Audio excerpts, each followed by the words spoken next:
हरे कृष्णा। आज की इस क्लास में सभी भक्तों का स्वागत है।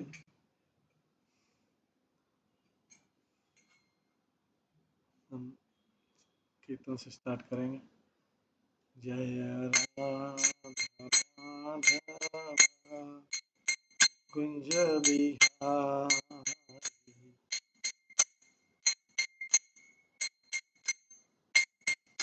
जय गोपी जन वल्लभ वरधारी, यशोदानंदन व्रज जन रंजन, यमुना तीरावनचारी,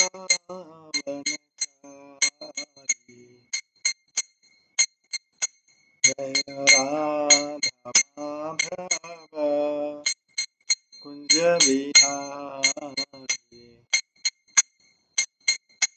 हरे कृष्णा कृष्णा कृष्णा हरे हरे, हरे राम राम हरे हरे, हरे कृष्णा कृष्णा कृष्णा हरे हरे, हरे राम राम राम हरे हरे, हरे कृष्णा कृष्णा कृष्णा हरे हरे, हरे राम राम हरे हरे,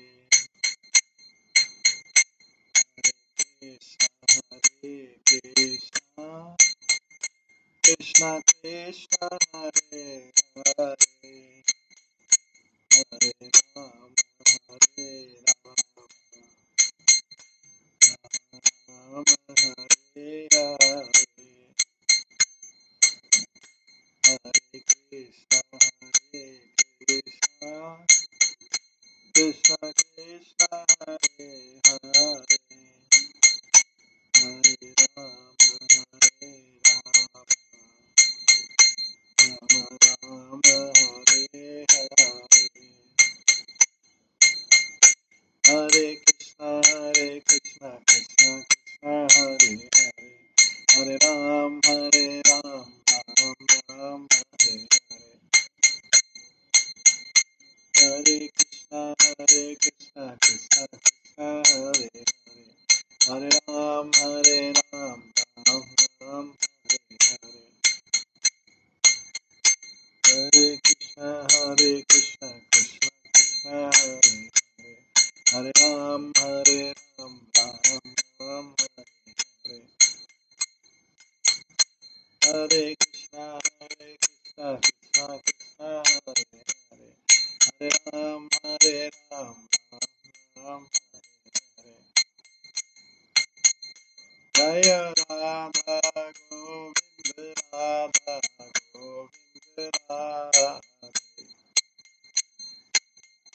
जय राधा माधव राधा माधव राधे, जय गौरनिताय जय गौरनिताय, गौरनिताय जय गौरनिताय, जय जय प्रभुपाद प्रभुपाद, जय जय प्रभुपाद, गौर हरि गौर हरि गौर हरि गौर, गौर हरि।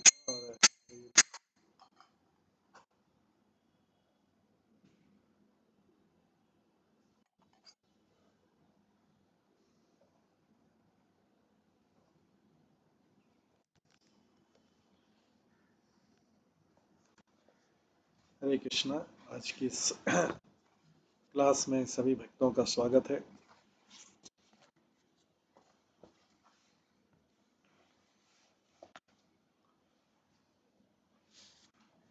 कल हम श्रवण कर रहे थे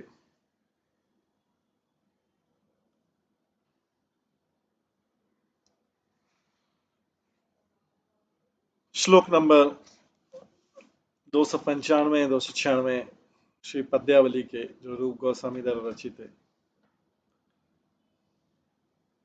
इसमें हमने सुना था कि कल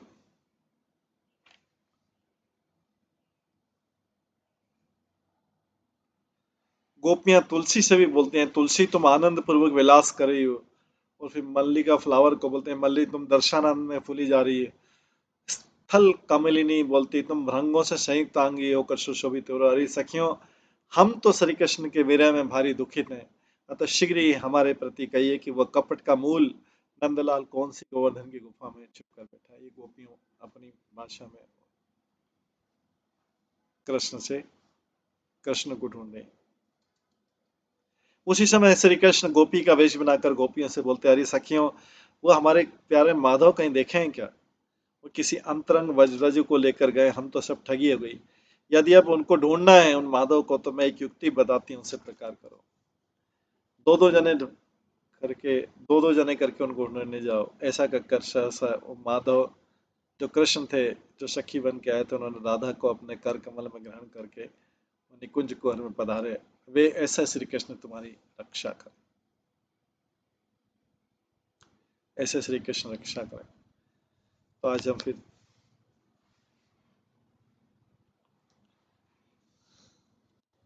श्लोक नंबर 297 से श्रवण करेंगे।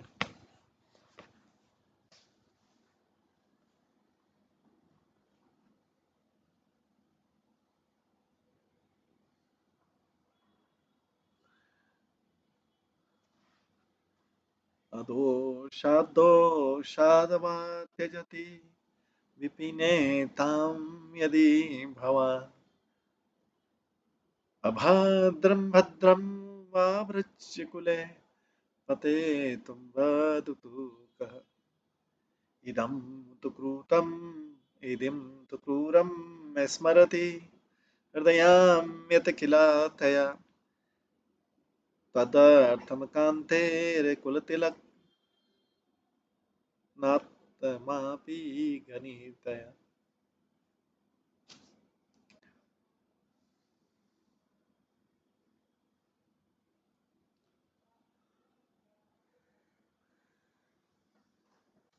हे ब्रज के राजकुमार, कौन कह सकता है कि तुम दोषी युवा नहीं हो?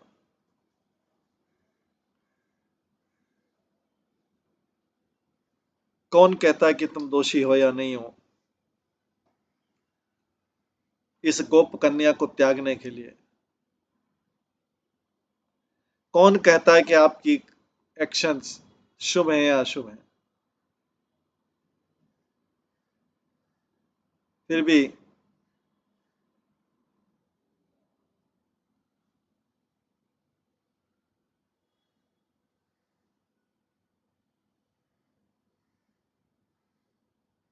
ये तो है कुल तिलक, मेरा ये हृदय राधा के उस कठोर साहसमय कर्म को बार बार याद करता है कि उसके लिए उसने आपके लिए घोर महावन में अपने शरीर को भी कुछ नहीं समझा, अर्थात आपके अंतर्निहित होते ही आपके विरह में मूर्छित हो जाती है और धड़ाम से गिर पड़ती है। इसकी स्थिति हमने स्वयं अपनी आंखों से देखी और सांत्वना प्रदान की, परंतु तुम बड़े कठोर निकले, जो एक ऐसी अंतरंगा शक्ति को भी छोड़कर चल छिप गए।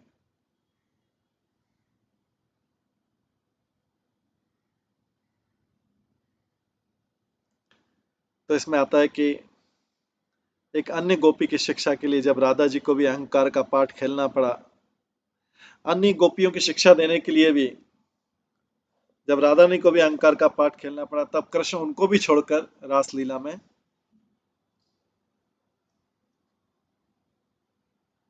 कृष्ण रासलीला में उनको भी छोड़कर अंतर्निहित हो गए। ढूंढती हुई अन्य गोपियों ने जब राधा जी को विरह मूर्छित देखा, तब उनको साथ लेकर वो यमुना के किनारे में आकर सब गोपियों ने श्री कृष्ण के दर्शन के लिए जब रोदन पूर्वक आर्त स्वर से सुस्वर गोपी गीत का गायन किया, तब श्री कृष्ण प्रकट हुए।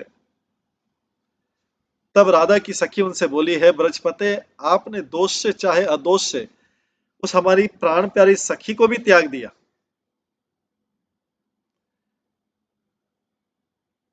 तथापि आपने अच्छा किया बुरा किया इस बात को आपसे कौन कह सकता है, इस बात को आपसे कौन कह सकता है। किंतु हे कुलतिलक, मेरा ये हृदय राधा के उस कठोर साहसमय कर्म को बारंबार याद करता है कि उसने आपके लिए घोर महावन में भी अपने शरीर को कुछ नहीं समझा, अर्थात आपके अंतर्निहित होते ही आपके विरह में मूर्छित हो धरती पर धड़ाम से गिर पड़े। उसकी स्थिति हमने स्वयं अपनी आंखों से देखी और सांत्वना प्रदान की, परंतु तुम बड़े कठोर निकले जो ऐसी अंतरंगा सखी को भी छोड़कर छिप गए।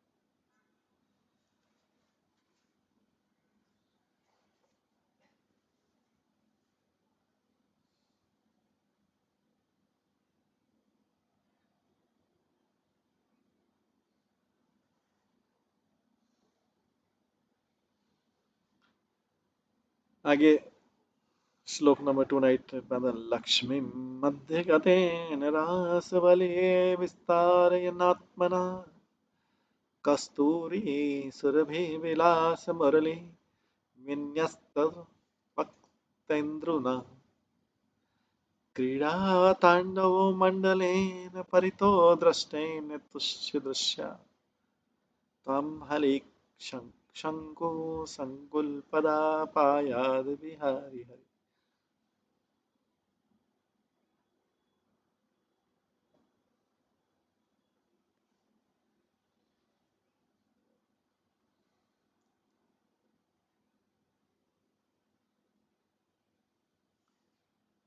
रास मंडल के मध्य में विराजमान अपने श्री विग्रह से शोभा को बढ़ाते हुए कस्तूरी मिश्रित चंदन के लेप से सुगंध युक्त श्रीदास बिहारी हरि तुम्हारी रक्षा करे। कैसे श्री विग्रह से रास की शोभा बढ़ाई गई उसका विशेषण सहित वर्णन करते हैं। रास विलास की साधिका मुरली पर स्थापित किया है, रास विलास की साधिका मुरली पर स्थापित किया है मुखचंद्र जिसने चारों ओर क्रीड़ा तांडव मंडल के दर्शन से संतुष्ट है, नेत्र जिसके स्त्रियों के मंडलाकार नृत्य विशेष हल्लिश रूप शंकु से स्वच्छगत रहित है, चरण जिसके ऐसे श्री विग्रह की से शोभा बढ़ाने के लिए तुम्हारी रक्षा कर।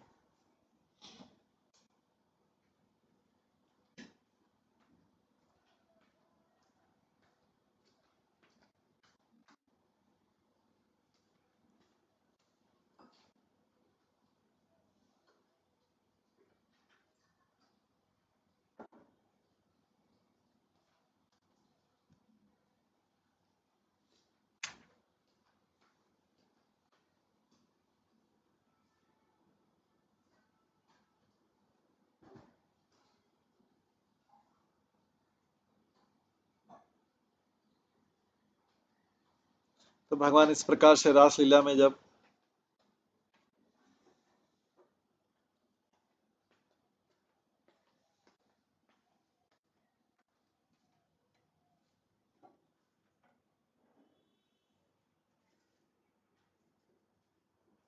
गोपियां बहुत दुखी हुई तब भगवान अपीयर हुए, तब भगवान हुए। उन्होंने राधा रानी को भी नहीं छोड़ा, उसको भी छोड़ दिया, उसको भी त्याग दिया।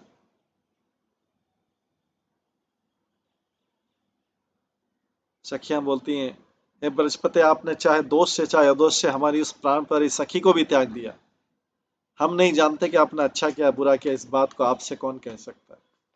किंतु कुलतिलक, मेरा यह हृदय राधा के उस कठोर साहसमय कर्म को बार बार याद करता है। उसने आपके लिए घोर महावन में अपने शरीर को भी कुछ नहीं समझा, अर्थात आपके अंतर्निहित होते भी आपके विरह में मूर्छित हो गई और धरती पर धड़ाम से गिर पड़ी। इसकी यह स्थिति हमने स्वयं अपनी आंखों से देखी और सांत्वना प्रदान की, परंतु तुम बड़े कठोर निकले और जो ऐसी अतरंगा शक्ति को भी छोड़कर छिप गए।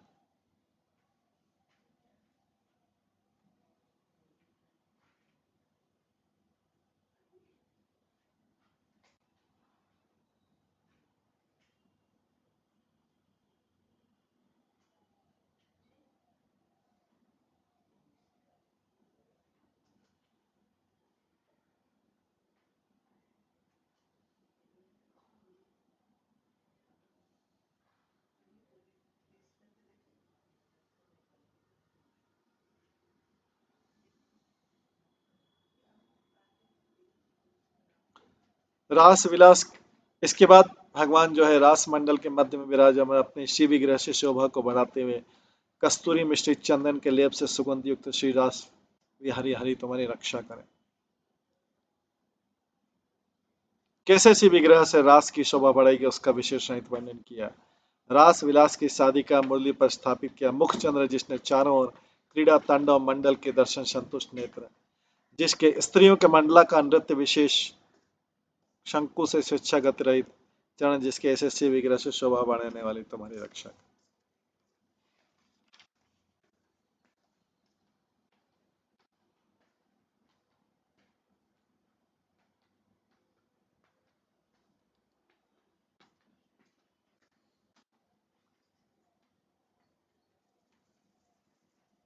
अब उन देवताओं के शब्द जो आकाश से, उन देवताओं के शब्द जो आकाश से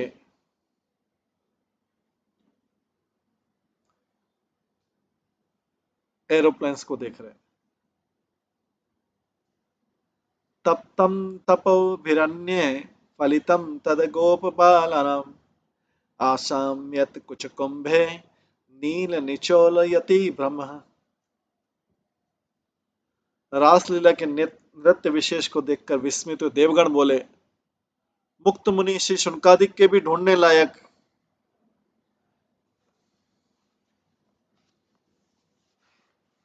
आकाशी देवता बोलते हैं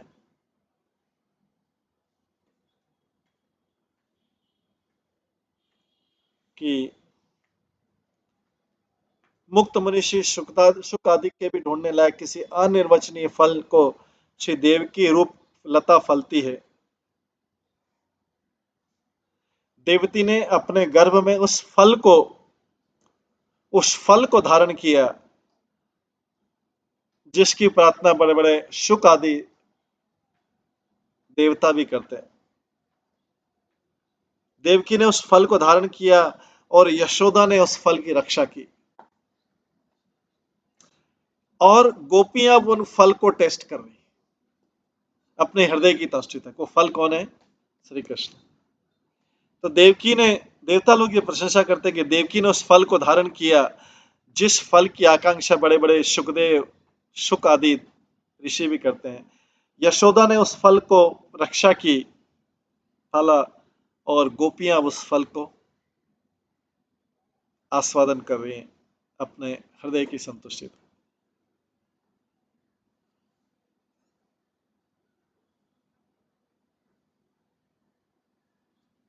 जो श्लोक था, मुक्त मुनिनाम रज्ञम किमपि फलम देव की फलात् तत्पालयति यशोदा निकाम प्रभुजते गोपय।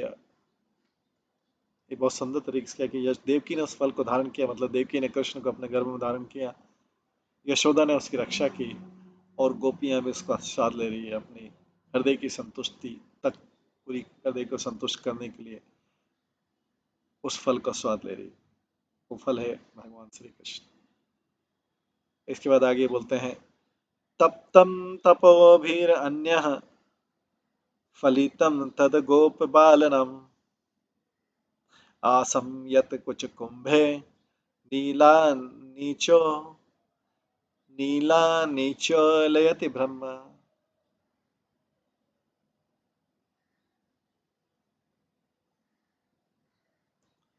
इन यंग गोपियों ने बड़े बड़े कठोर तप किए होंगे, कई तपस्याएं की होंगी, कई पुण्य काम किए होंगे अपने पूर्व जन्मों में, जिससे वो पूर्ण पुरुषोत्तम भगवान, वो पुरुषोत्तम भगवान उन गोपियों के अभी वस्त्र के आवरण बन गए और गोपियों को आनंदित कर। उन गोपियों ने कितने बड़े बड़े तप किए होंगे, उन्होंने कितने बड़े पुण्य कर्म किए होंगे, कितने जन्मों तक किए होंगे, जिससे अब जो है ये पूर्ण पुरुषोत्तम भगवान अब उनके ब्लू गारमेंट, उनके आवरण बन गए हैं, मतलब हमेशा उनके साथ में रहते हैं।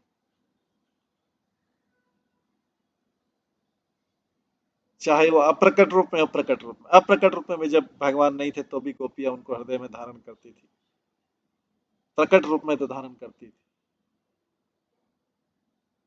उन परब्रह्म को जिनको बड़े बड़े शिव, शुक, नारद आदि नहीं प्राप्त कर पाते।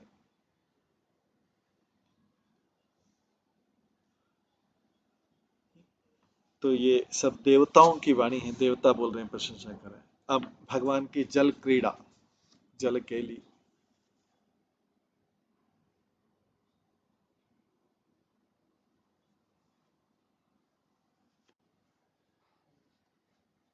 जल केली तरल करतल, मुक्त पुनः पिहितार राधिका मदन, जगत वतु को कोयोनो विरघटन संगठन कौतुके कृष्ण।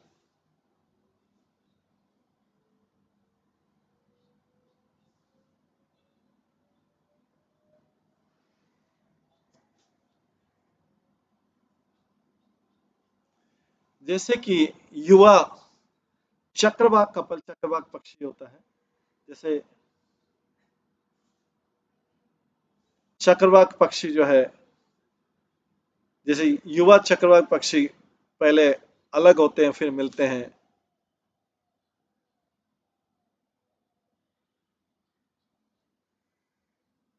उसी तरह से कृष्ण अपने हाथों से अपनी जल क्रीड़ा में राधा रानी के मुख को ढकते हैं अपने हाथों से, फिर अनकवर, फिर उनको मुख को, हाथों हाथों को हटाते हैं।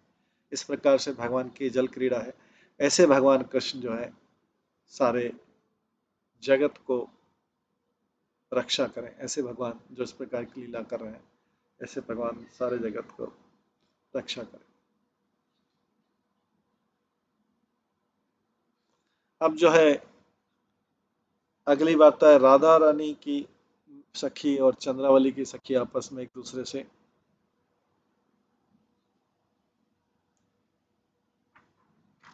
लड़ाई झगड़ा जैसा वाला बात करते हैं आपस में एक दूसरे से। तो इसमें कहा गया है, मागर मुदह कपोल तले चकात्सी, कृष्ण स्वहस्त लिखिता नवमंजरीता, अन्यापि किं न सखी भाजनमीदृशीनां, वैरी न चेद भवति वे पथुरन्तराय।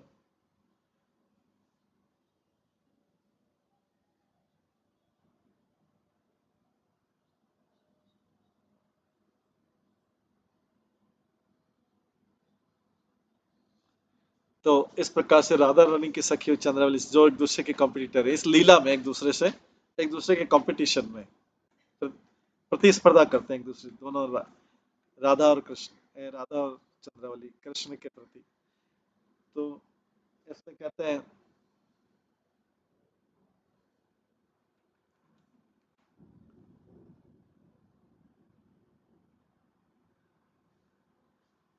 एक सखी दूसरी सखी से बोलती है, राधा रानी की सखी चंद्रावली की सखी राधा रानी की सखी से बोलती है, हे सखी,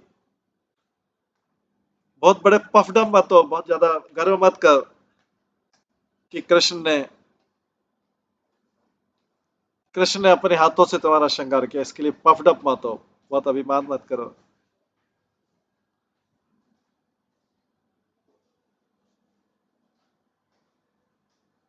ये संभव है कि कृष्ण अभी किसी और के प्रति आकर्षित हो गए हैं। मैं देखती हूँ कि जो डेकोरेशन है तुम्हारे मस्तक पर बहुत अच्छा है, और उस समय जब ये कृष्ण श्रृंगार कर रहे थे तो कृष्ण लगता है कि पेंटिंग करने में बहुत ज्यादा डिस्टर्ब नहीं थे, नहीं तो वो ऐसा पेंटिंग कर नहीं पाते, नहीं तो वैसा पेंटिंग कर नहीं पाते।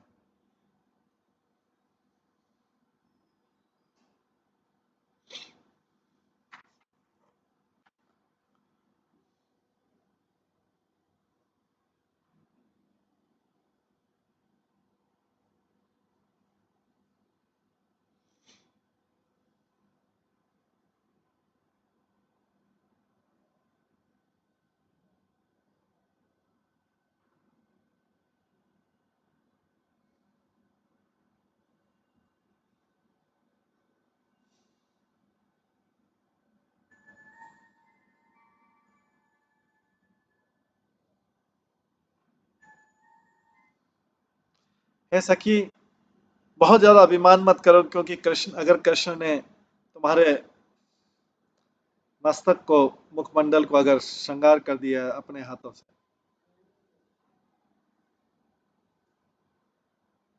ऐसा हो सकता है कि कृष्ण किसी दूसरी गोपी की तरफ भी आकर्षित हो गए। लेकिन मैं देखती हूँ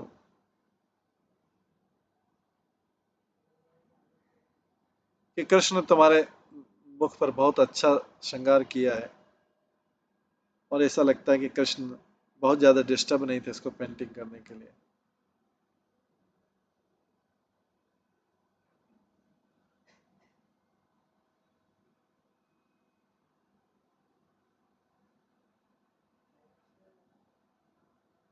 नहीं तो वो इस प्रकार से एग्जैक्ट लाइन पर पेंट नहीं कर पाते।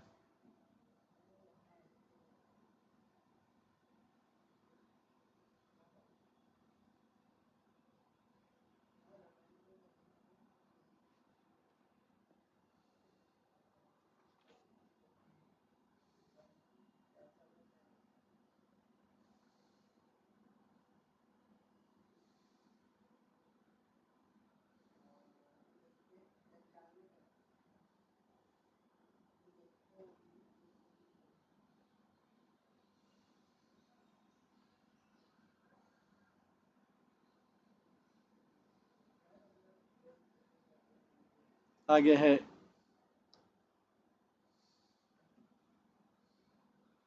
अब राधा रानी के सखी के, पहले चंद्रावली की सखी से शब्द थे, अब राधा रानी की सखी से शब्द हैं, जिसमें कुछ छिपा हुआ मीनिंग है।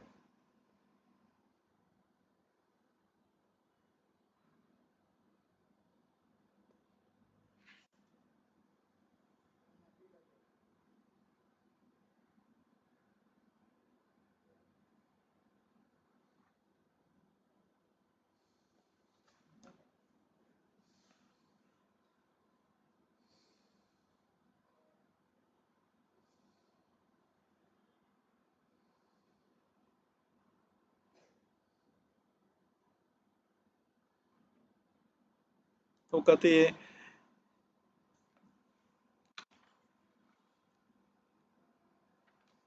यदवधि गोकुलम भवितः समजनी कुसुमाचिता श्रेणी पीतांशु प्रियम तदवधि चंद्रावली जाता। जब जब प्रियारा वृक्ष जो है गोकुल में सब जगह खिलता है, जब प्रिया वृक्ष है सारे गोकुल में खिलता है, उसके जो फूल होते हैं वो चंद्रमा के, उसके जो फूल होते हैं,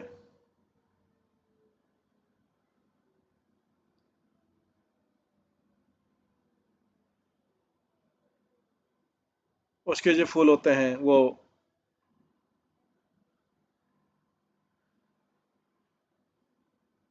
चंद्रमा के, चंद्रमा के झुंड के समान होते हैं,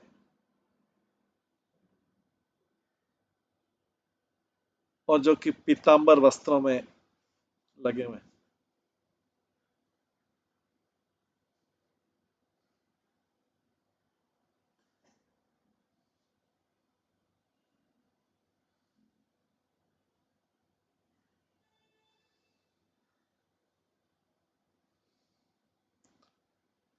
तो यहाँ पे राधा रानी किसी की, चंद्रावली किसी किसी बोलती है, बढ़ बढ़ के बातें न करो, देखो सुन तो सही, तुम्हारी सखी की यौन अवस्था की बहुत दीप्त श्रेणी गोकुल के चारों ओर जब से उत्पन्न हुई है, तभी से तुम्हारी सखी चंद्रावली पीतांबर की प्रिया बन गई है। अर्थात युवावस्था में तो बुरी बावरी कारी पीरी सभी की कांति अच्छी बन जाती है, बाल्यावस्था में ऐसी नहीं रहती है। भावार्थ है कि चंद्रावली में तो कृष्ण की प्रीति युवावस्था में ही तात्कालिक हुई, और सदा एक रस परम सुंदरी हमारी सखी श्री राधा में तो सदा से ही गाढ़ी प्रीति, अतः तुमको उनसे ईर्ष्या करना उचित नहीं।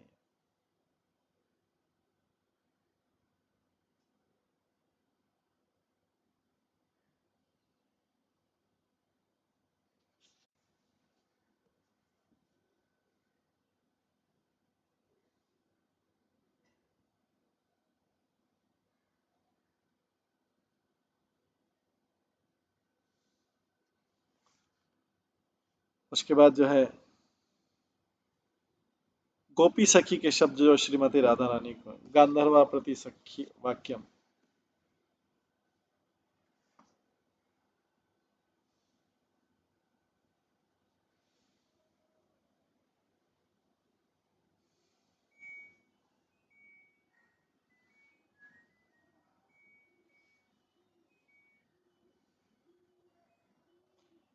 सौजन्येन वशीकृता वयमतस्त्वं किश्चिताचक्ष्महे कालिन्दीं यदि यासि सुन्दरी पुनर्माघा कदं वाटविम कश्चिव तत्र नितान्त निर्मलः तमः स्तोमस्ति यस्मिन् मनागः लग्ने लोचन चिम्नि नोत फलदृश्य पश्यन्ति प्रत्युग्रहम्।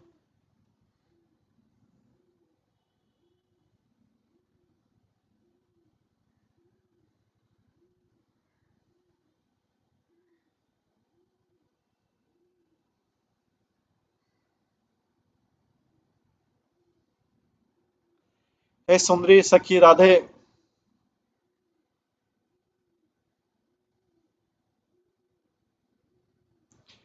हम तुम्हारी सृजनता से तुम्हारे वशीभूत हैं, अतः किंचित निवेदन करते हैं कि यदि तुम यमुना तीर पर जा रही हो तो भले ही चली जाओ, परंतु वहां पर विद्यमान जो कदम बने उसकी ओर भूल कर भी नहीं जाना।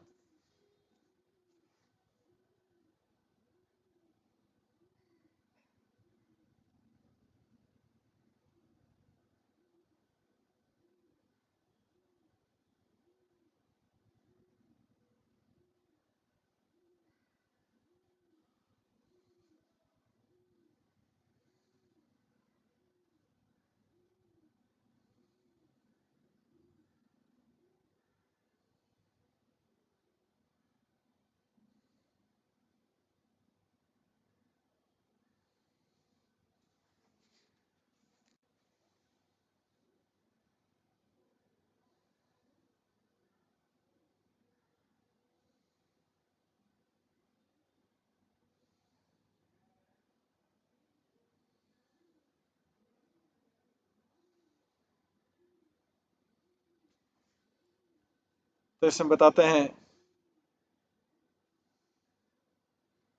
कि सुंदर सखी राधे, राधा के प्रति सखी बोलती सुंदर से राखी, हम तुम्हारी सृजनता से तुम्हारे वशीभूत हैं, अतः किंचित निवेदन करते हैं कि यदि तुम यमुना तीर पर जा रही हो तो भले ही चली जाओ, परंतु वहां पर विद्यमान जो कदम बने उसकी तरफ भूल कर भी मत जाना। कारण वहां पर नितांत निर्मल अंधकार समूह मूर्तिमान होकर रहता है, नेत्र प्रांत में सिद्धाजन के समान है, जिसके किंचित अंश लगते ही कमलनयनी स्त्रियां भी अपने पति के घर को नहीं देख पाती, अर्थात उस दिव्य चेतन अंधकार से में आसक्त होकर पति के घर का रास्ता भी भूल जाती।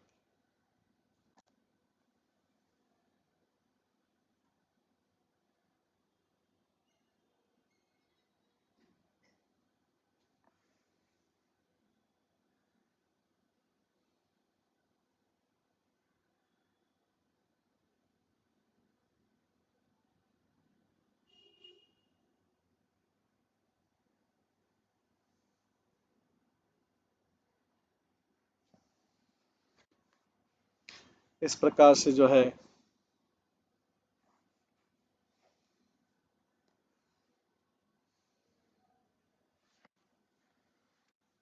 इस श्लोक का मीनिंग बताया जा रहा है।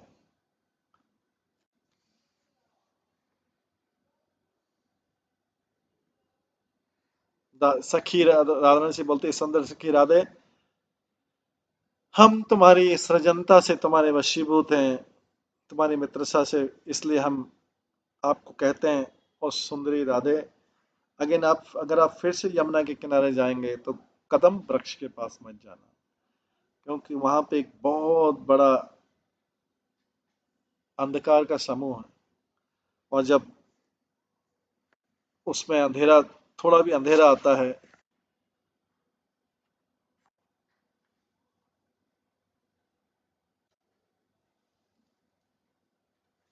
उसमें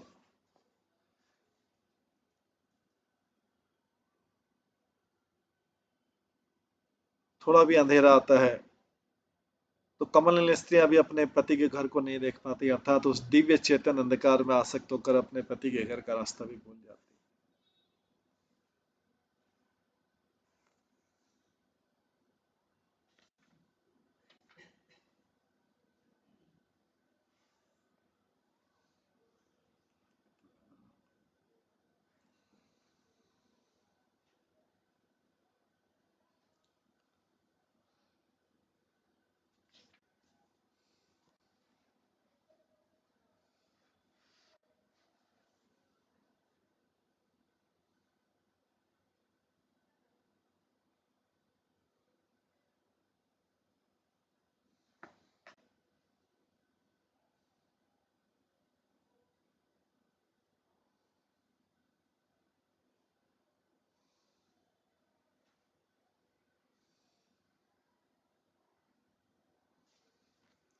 इसके आगे है, बोला जाता है, श्यामो अयम दिवसः पयोद पटले सायं तथाप्युत्सुका पुष्पार्थ सखी यासयामुन तपतम याहि व्यथा मकामम किन्तेकं खरकंटकक्षत मुरस्य लोक्य सद्योन्यथा शंकाम यत कुटिलः करिष्यतो जनो जाता स्मितेन कुला।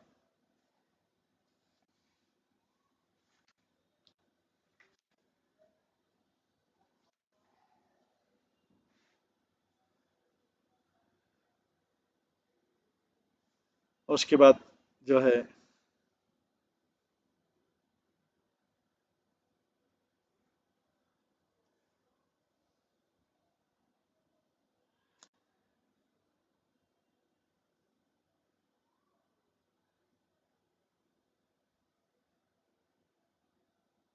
राधा रानी अपनी सखी से बोलती है, मेघ समूह के द्वारा आज का दिन श्यामन सा हो रहा है और सायंकाल भी प्राय उपस्थित हो गया, अर्थात सूर्य अस्ताचल को जाना ही चाहता है, तथापि तुम उत्सुक होकर पुष्प चयन के निमित्त यमुना तट पर जा रही हो, तो जाओ, इसमें मुझे क्या दुख है।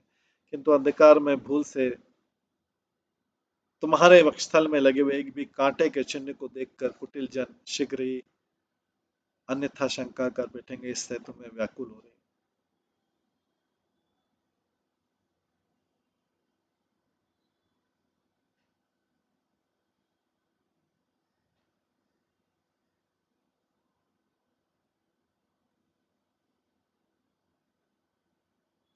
ये सखी जो है राधा रानी को बोल रही है।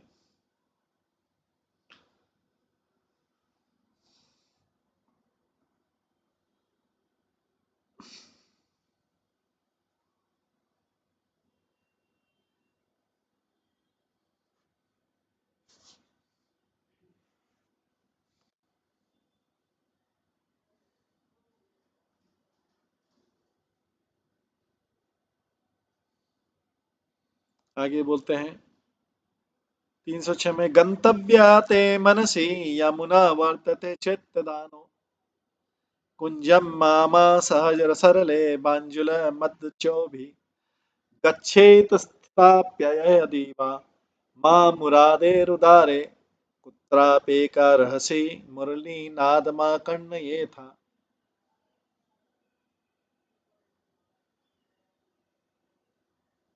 और ऐसा कि तुम स्वभाव से ही सरल हो, इसलिए मैं तुमसे हित की बात कहते हैं। सखी तुम स्वभाव से ही सरल हो, इसलिए मैं तुमसे हित की बात कहती हूँ, यदि तुम्हारे मन में अवश्य यमुना जाने की आकांक्षा है तो भली चली जाओ, परंतु मेरे वचनों से वहां पर विद्यमान अशोक के कुंज की ओर मत जाना। और यह उदार स्वभाव है, यदि वहां भी कंचित पहुंच जाती तो एकांत में अकेली बैठकर मुरारी की मुरली की ध्वनि को मत सुनना, नहीं तो मृग जैसे बहेलियों के गायन में फंस जाता, उसी प्रकार तुम भी उस चक्कर में पड़ जाओगी।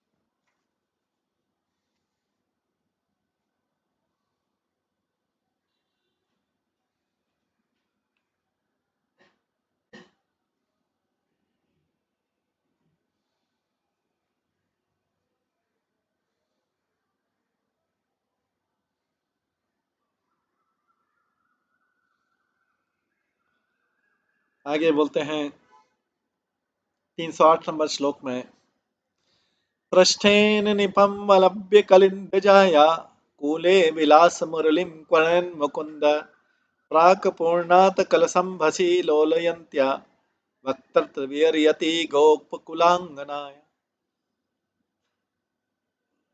सखी के ऐसे वचन सुनकर सखियों सहित राजा जब जल भरने यमुना पर पहुंचे,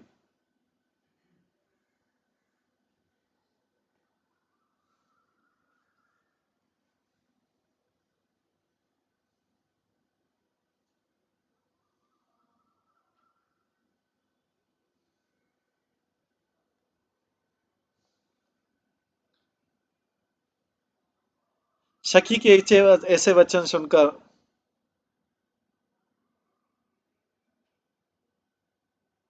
उसके पहले अतः तरले न कुरु विलंबम कुंभम संभृत्य मंदिर जाई यावन्न मोहन मंत्र संशति कंसु दिशो वंशी। सखी के ऐसे वचन सुनकर सखियों सहित राधा जब जल भरने यमुना पर पहुंच गई तब विलंब करते हुए राधा के प्रति सखी बोलती है, तरले विलंब मत करो, घड़े को भरकर शीघ्र ही अपने घर चली जाओ। जब तक कंस शत्रु श्री कृष्ण की वंशी मोहिनी मंत्र का पाठ नहीं करती उससे पहले सकुशल घर पहुंच जाओ तो बहुत अच्छा है।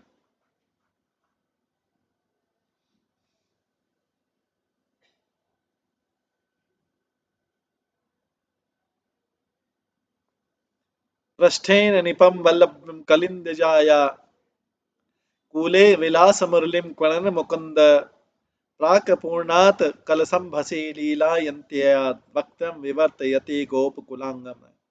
सखी के वचन को न मानने पर राधा ने जो विलंब किया उसी समय अपने पृष्ठ भाग से अर्थात पीठ से कदम वृक्ष का आश्रय लेकर त्रिभंग ललित चाल से खड़े होकर यमुना तीर पर विलास शादी का मुरली को बजाते हुए श्री कृष्ण जल भरने से पहले जल में डुबाने के लिए कलशी को हिलाते हुए गोप कुलांगना श्री राधा के मुखचंद्र को अपनी ओर निवर्तित करने लग गए बंशी बजा के। सखी के वचन को न मानकर राधा ने जो विलंब किया उसी समय अपने पृष्ठभाग से अर्थात पीठ से कदम वृक्ष का आश्रय लेकर त्रिभंग दलित चाल से खड़े होकर यमुना तीर पर विलास शादी का मुरली को बजाते हुए श्री कृष्ण जल भरने से पहले जल में डुबाने के लिए कलसे को हिलाती हुई गोप कुलांगना श्री राधा के मुखचंद्र को अपनी ओर निवर्तित करने लगे।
आगे बोलते हैं इसके आगे वाले श्लोक में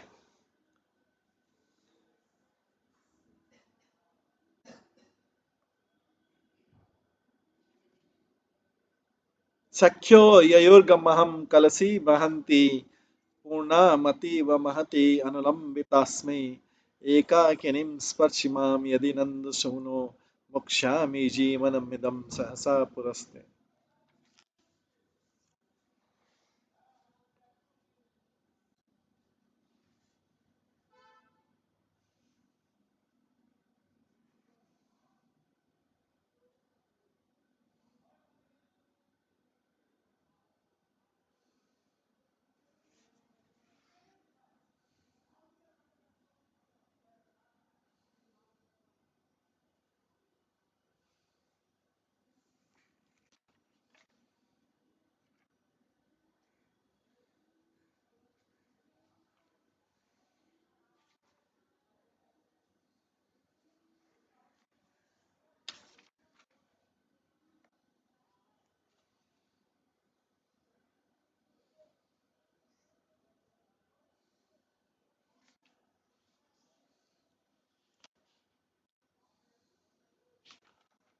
इसमें कहा जाता है कि उसके बाद सखियां तो अपने वचन न मानने से कुपित सी हो जल भरकर अपने घर चली दी। तब अकेली राधा शंका को लेकर समीप में आते हुए श्री कृष्ण ने बोली, है नललाल जी, मेरी सखियां तो जल भरकर अपने घर को चली गई, मेरी कलसी सबसे बड़ी है अतः परिपूर्ण उस भारी कलसी को ले जाती हूँ, मुझे कुछ विलंब हो गया इसलिए मैं पीछे रह गई, परंतु मुझे अकेली को यदि तुम जरा भी छूओगे तो तुम्हारे सामने अभी इन प्राणों को छोड़ दूंगी।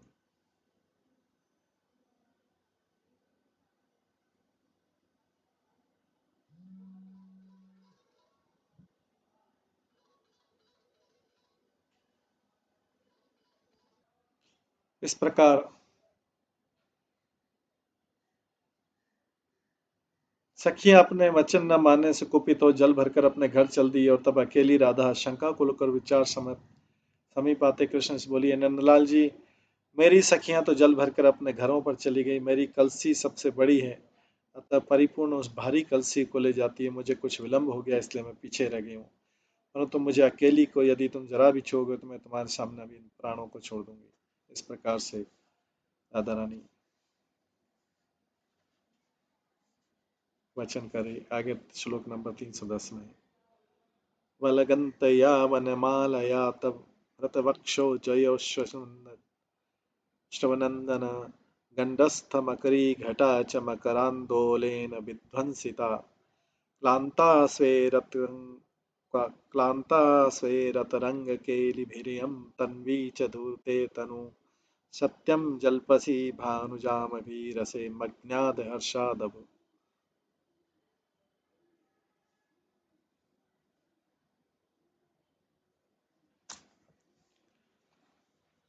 घर में रहती राधा के शरीर में कुछ प्रीति के चिन्ह देखकर परिहास परायण एक सखी ने उससे कुछ प्रश्न करती है, और श्री राधा भी व्याजोक्ति से उत्तर देती है। उनके प्रश्नोत्तर इस प्रकार है। सखी बोली, राधे, तुम्हारे पयोधरों का चंदन लेप कैसे अपहत हो गया? श्री राधा बोली, चलती हुई जयमाला से, अर्थात स्नानार्थ में यमुना में धसी तभी जलमाला से अदृश्य हो गया। जी जीवनम भवम वनम, इस घर में आती हुई राधा के शरीर में कुछ प्रीति के चिन्ह देखकर प्रयासपूर्ण एक सखी उनसे प्रश्न करती है, और श्री राधा भी व्याज युक्ति से उत्तर देती है। उनके प्रश्न उत्तर इस प्रकार। सखी बोले, राधे, तुम्हारे पयोधरों का चंदन लेप कैसे अपहत हो गया? राधा बोलती, जलती हुई जयमाला जलमाला से, अर्थात स्नानार्थ में यमुना में धसी तभी जलमाला से अदृश्य हो गया।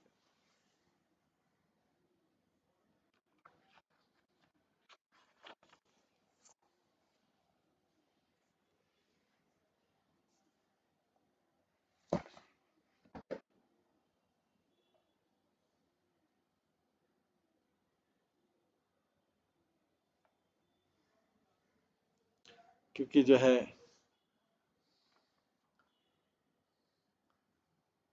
अभी सखी बोलती है कि जो वनमाला है, चलती हुई वनमाला ने आपके वक्षस्थल से चंदन का लेप हटा दिया होगा, और मकर की आकृति की इयरिंग जो है उसने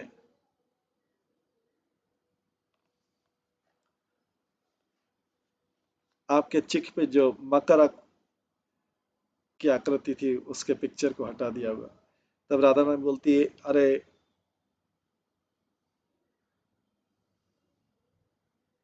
राधा बोलती है, गोपी, जलती चलती हुई जल से, जल की धार से जब स्नान के लिए मैं यमुना में धसी तो जल की तरंगों से मेरी बॉडी का चंदन को।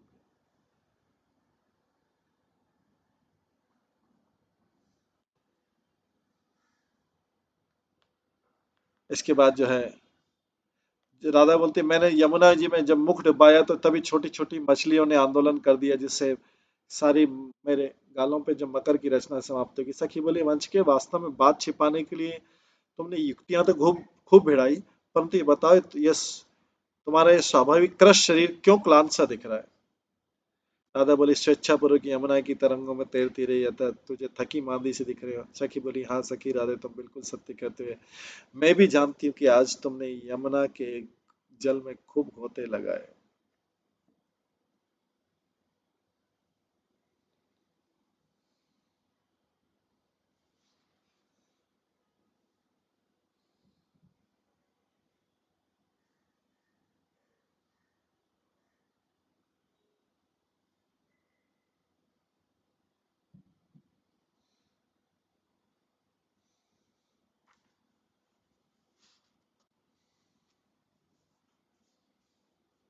इसके बाद चंद्रावली के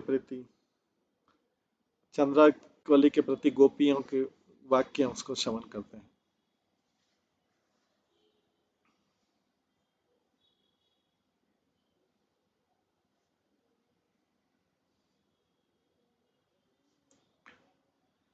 तीन सौ ग्यारह में आता है, कात्यायनि कुसुम काम नया किमर्थम कांतारे कुक्षी कोरम कुतुकादत्गतासी पश्य स्तनस्तव कयोत्सव कंटकांकम गोप सुखंति बत पश्यति जात कोपः।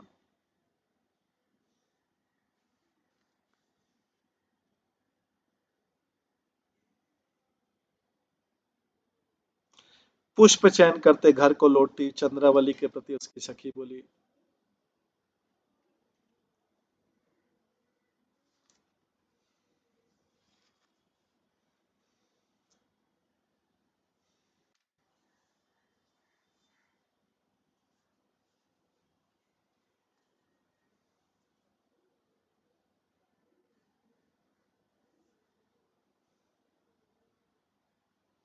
पुष्प चयन करते घर को लौटी चंद्रावली के प्रति उसकी सखी बोली, सुखंटी कात्यायनी देवी की पूजा के लिए पुष्पों की कामना से तुम आज कौतुक से घर जंगल के दुर्गम स्थानों में क्यों चली गई थी। पुष्प चयन करते घर को लौटती चंद्रावली के प्रति उसकी सखी बोली, सुखंटी कात्यायनी देवी की पूजा के लिए पुष्पों की कामना से तुम आज कौतुक से घोर जंगल के दुर्गम स्थानों में क्यों चली गई थी। हाय बड़े खेद की बात है, ये देखो तुम्हारे वक्षस्थल के ऊपर कांटों के चिन्ह को तुम्हारा पति क्रोध में भरकर बार बार देख रहा था।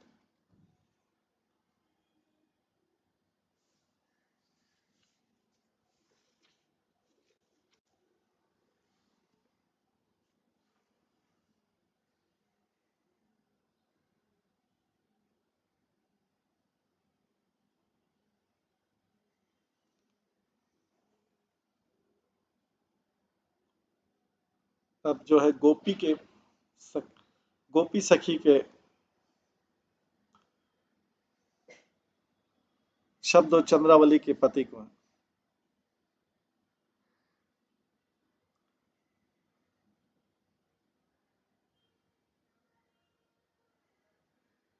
सुभगमं प्रिय सख्या किमिव सशंक मुहुर्विलोकयसि यामुन पवन विकिन्न प्रिय कररज पिंजरम पृष्ठम।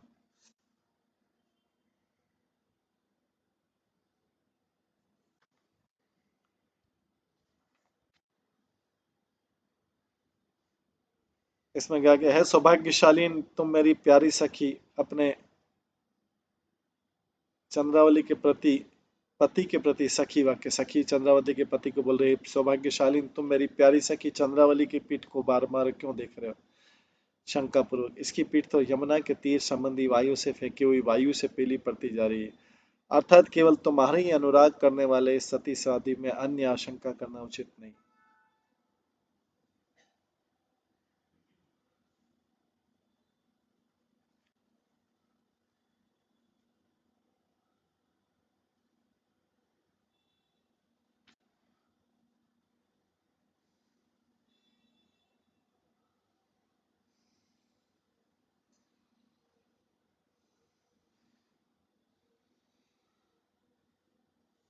आगे है नित्य लीला का श्लोक है, वृंदावने मुकुंदस्य नित्य लीला विराजते स्पष्टमेषारस्य त्वाज्ञान धीरपि नोच्यते। प्रोषित व्रत का उल्लंघन करके संग्रहकर्ता ने स्वाधीन व्रत का जो वर्णन किया उसका तात्पर्य कि वास्तविक में नित्य लीला में गोपियों का कभी भी श्री कृष्ण से वियोग होता नहीं है।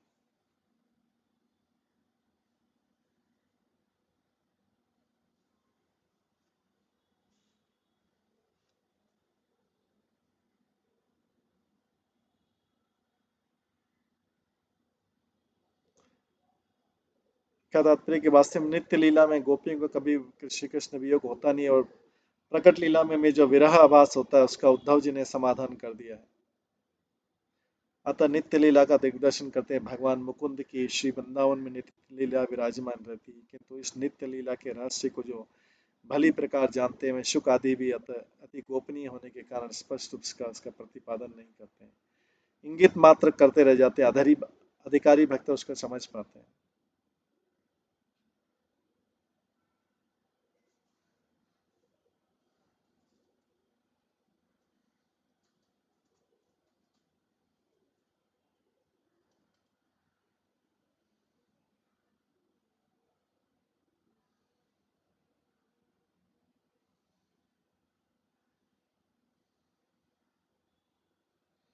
प्रकट लीला में जो विरहाभास होता है उसका श्री उद्धव जी ने समाधान कर दिया था। नित्य लीला का दिग्दर्शन करते हैं। भगवान मुकुंद की श्री वृंदावन में नित्य लीला विराजमान रहती है, किंतु इस नित्य लीला के रहस्य जो भली प्रकार जानते हैं वे शुक आदि को भी अति गोपनीय होने के कारण स्पष्ट रूप से इसका प्रतिपादन नहीं करते हैं। वास्तव में नित्य लीला में गोपियों को कभी भी श्री कृष्ण से वियोग नहीं होता है, और प्रकट लीला में भी जो विरहभास होता है उसको उद्धव जी ने समाधान कर दिया।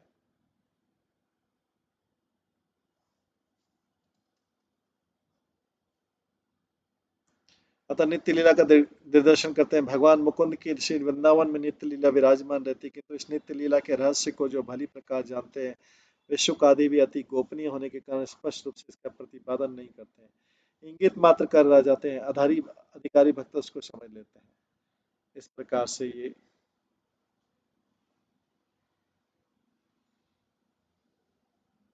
भगवान की नित्य लीला का वर्णन है। इसके आगे का वर्णन हम कल की क्लास में सुनेंगे। आज की क्लास में यहीं पे विराम देते हैं। सभी भक्तों का बहुत बहुत धन्यवाद। सब भक्तों के लिए एक बार हरे कृष्ण महामंत्र का जप करते हैं। हरे कृष्णा कृष्णा कृष्णा हरे हरे, हरे राम राम राम हरे। श्री पद्मावली ग्रंथ पद्यावली ग्रंथ की जय।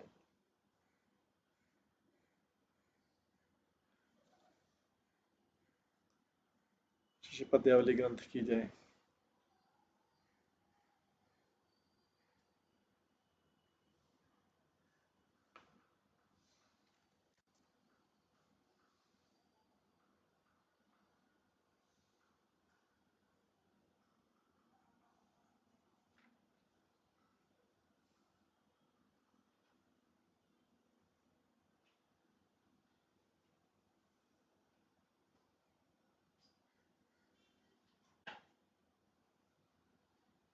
श्री रूप गोस्वामी की जय। श्री प्रभुपाद की जय। सभी भक्तगणों की जय।